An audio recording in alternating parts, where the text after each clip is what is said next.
Hi, Pocket. In Monster Hunter Wilds, when you hunt a monster 20, 30, 40, and 50 times, you are given a title. These titles don't do anything, but they sound cool. Sometimes. I mean, who doesn't want to hold the title, Cursed Claw Sentry? This time, I'm hunting Guardian Ebony Odogaron. Yeah, a whole 10 syllables on that one. That's even more than Guardian Fulgur Anjanath. This monster's name alone fills an entire line of iambic pentameter. For the sake of not devolving into Shakespearean speak, I call this monster Godogaron. Godogaron unlocks the titles Godogaron, Hellhound, Sentry, and Cursed Claw. Before starting these hunts, I had already hunted 12 Godogarons, but I'll still be hunting 50, up to 62. I had 50 gens already under my belt with bow, which was pretty good practice. Time to put those skills to use once more. At this point, after Gadosha and Grathalos, we're no strangers to love, Guardians. We're no strangers to Guardians, which are all classified as constructs. Godogaron has the body of a fanged wyvern, but it's technically a construct. So, there are the usual predictable quirks with those monsters. First of all, as usual, Guardians are immune to exhaustion, and will run away to recharge off the Wilk throughout the fight whenever they get tired. Of course, they can still be knocked out. Stun and stamina damage are different, even if they go hand in hand. But this means no quirky tricks with raw meat, so sad.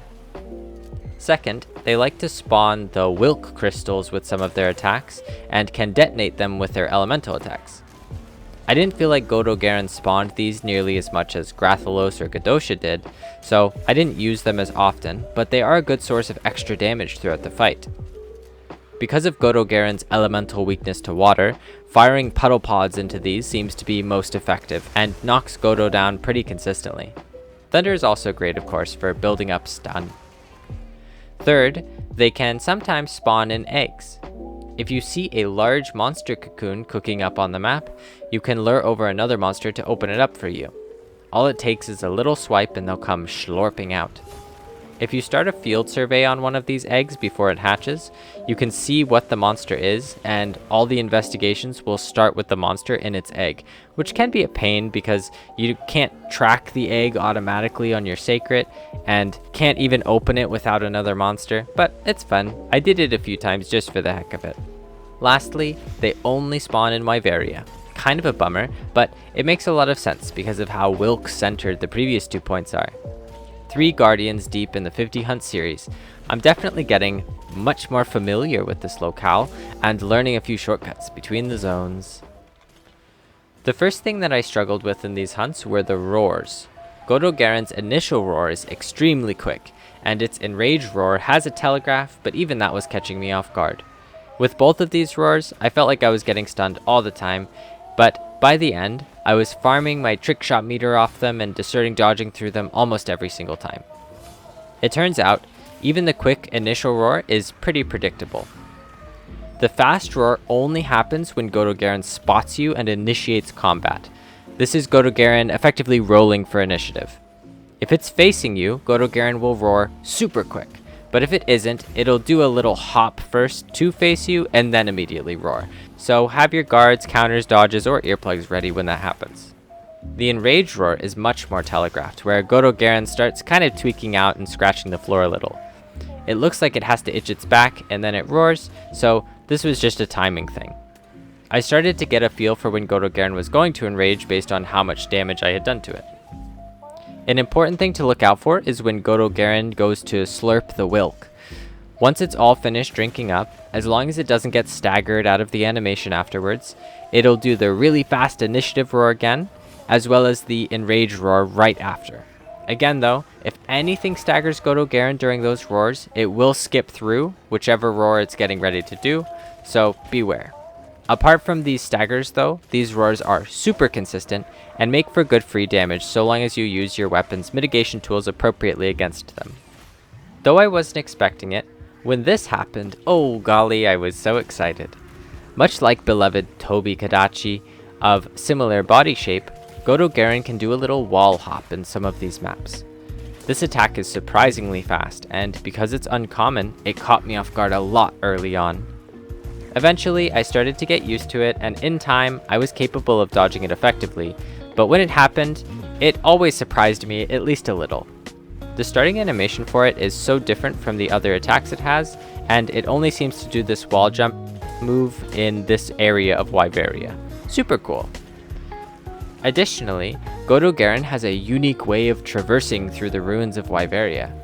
While the previous two Guardians moved in ordinary ways, Grathalos by simply flying and Godosha by trotting along lazy bum, Godogaron would jump up onto the spiral DNA-looking pillar and climb it when leaving zones, occasionally hopping off midway, or simply racing all the way to the top.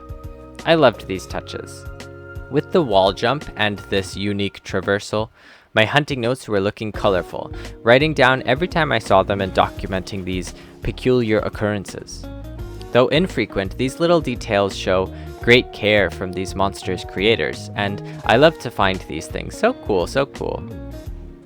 This monster is super exciting to encounter for the first time in the story, in part because it's a somewhat familiar and beloved face from Monster Hunter World, but it also introduces the hunter to two statuses they might not have seen before: Bleeding and Dragon Blight. Dragon Blight is rather common and, in my experience, one of the least punishing blights to be afflicted with. All this does is restrict elemental damage and status effects from building up. And Godogaron will apply this with its big red purpley explosion moves it does. If it looks like Godogaron's casting a spell, it probably inflicts Dragon Blight. When exploiting an elemental weakness or using a specialized status weapon like Blast, Sleep, Poison, or Paralysis, this can be a pretty rough downside. Thankfully, in my case, I almost always use raw weapons for the sake of simplicity.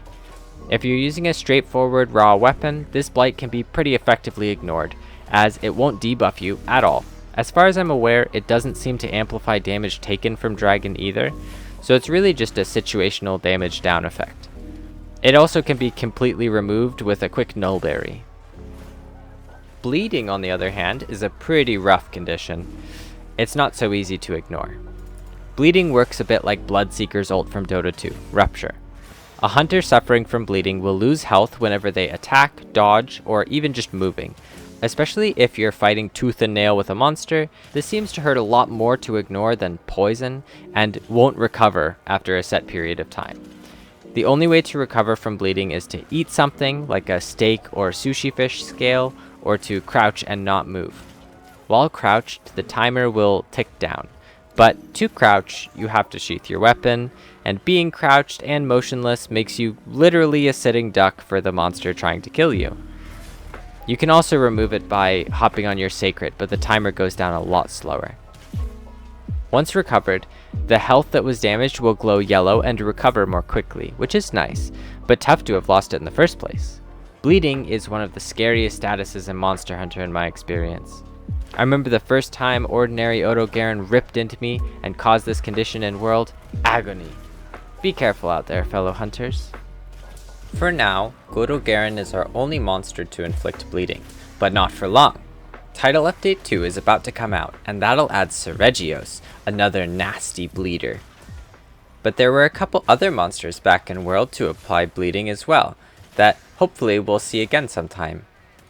Nargacuga is definitely too iconic to get benched forever, and I'm sure a lot of people would love to see World's flagship, Nergigante, return. Event monsters, Behemoth and Leshen, could also inflict bleeding. Breaking news!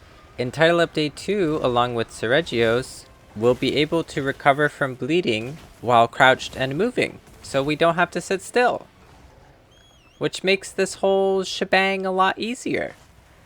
Unfortunately, I hunted all of these Odogarons literally the day before Title Update 2. So that kinda sucks. But it's okay. It'll be easier now. I guess easier for everybody except me. Godogaron has a ton of weak points that appear sporadically across its body throughout many of its attacks. But unfortunately, these windows are extremely narrow. In the case of the bow, because of the amount of premeditation that's required to aim Hailstorm, channel on the point, and then fire, there's no way to grab most of these. It's literally impossible. Thankfully, there is one weak point that's possible for the bow to nab, and certainly very easy for other weapons as well. This opening, where Godogaron stands up on its hind legs and does a big explosion, is very forgiving and has tons of time to grab the weak point.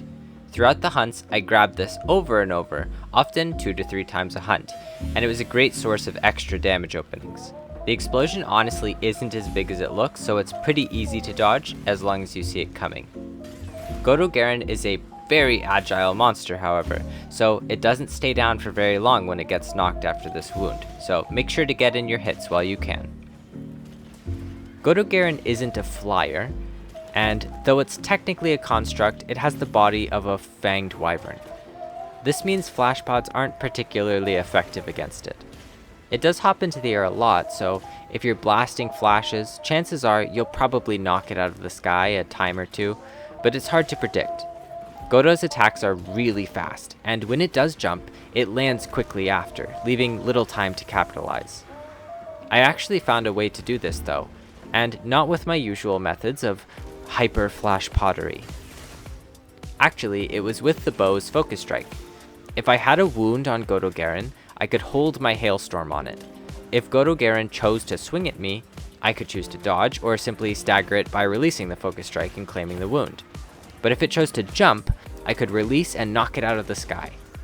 This wasn't perfectly consistent, but it was a really fun strategy to use, and seemed not to have much of a downside, apart from requiring a bit of patience.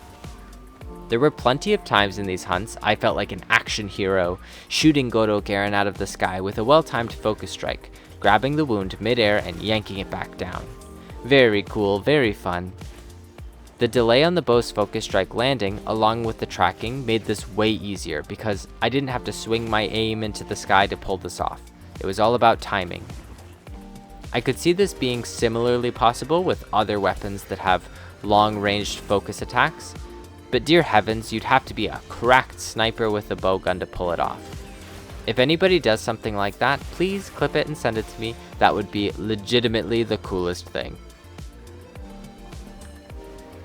Wyveria has plenty of rocks on the ceiling, and I can't believe I hardly noticed these until recently. These will do good damage to monsters and will often knock them down, so they're really useful. Something I started to do with bow was use the arc shot to activate them, or simply shoot them down with a quick tracer round. These two attacks are really fast, much quicker than sheathing, though if I'm honest, firing a throwing knife with your weapon drawn is probably the coolest way to pull that off. And despite being a silly map that's apparently 90% hallways, I found these rocks really fun to play around with. What can I say? I guess I'm a fan of hallways. Especially when they're so wide. Maybe we could call them... rooms? In the end, the raw time spent on these hunts was a total of 5 hours, 39 minutes, and 23 seconds. That's 6 minutes and 47 seconds per hunt. My longest hunt was Hunt 7 at 10 minutes and 18 seconds, and my shortest was Hunt 25 at 4 minutes and 44 seconds. But I'm pretty sure that was a non-tempered miniature gold crown. Poor little Godogaron, our time together was wonderful, if brief. I collected 200 claws, 161 fangs, 248 scales, 269 sinew, 44 tails, 98 nourishing extract, 116 certificates, 33 plates and 33 gems, as well as 112 guardian scales and 49 guardian bloods.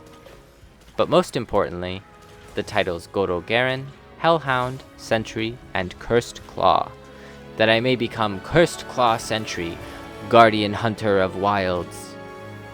With 3 down, there's only 2 guardians left in the 50 Hunt series, GF Anja and the big one.